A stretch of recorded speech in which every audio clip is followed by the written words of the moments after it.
All the substances of abuse, whether they're opiates or cocaine or anything else, they're actually painkillers. Some of them specifically are painkillers. But physical pain and emotional pain, the suffering is experienced in the same part of the brain. So when people suffer emotional rejection, the same part of the brain will light up as if you stuck them with a knife. The Eckhart Tolle says very nicely that addictions begin with pain and end with pain. So that all the addictions are attempts to soothe the pain. So when I work with addictions, the first question is always not why the addiction, but why the pain.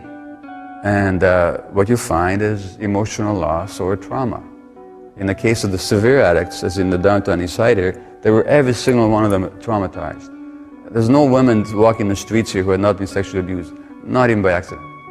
But you know, whether it's a sex addiction or internet or relationship or shopping or work addiction, these are all attempts to get away from distress. Keith Richards, the Rolling Stone guitarist, said, who used to have a severe heroin habit, as you know, he said that all the contortions we go through just not to be ourselves for a few hours.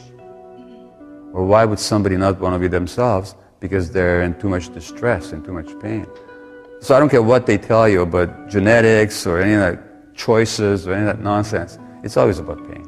Well, the Tibetan Book of Living and Dying, it's got a wonderful line in it. Whatever you do, don't try and escape from your pain, but be with it.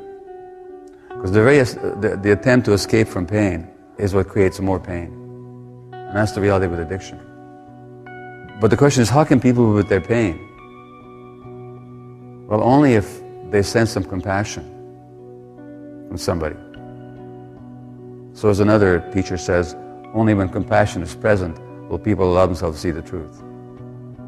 So addicted people need a compassionate present which will permit them to experience their pain without having to run away from it. And all the attempts to run away, it's like another teacher says, the surest way to go to hell is to try to run away from hell.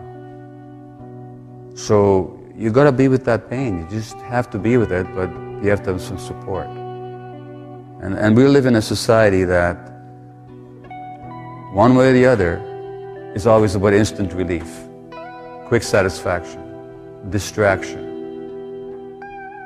In other words, we live in a culture that is based on, both economically and psychologically, on not supporting people to be with themselves.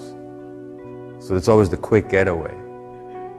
So it's very difficult to deal with addictions in a society. But yeah, it is a matter of, at some point, finding a way of being with your pain so that you can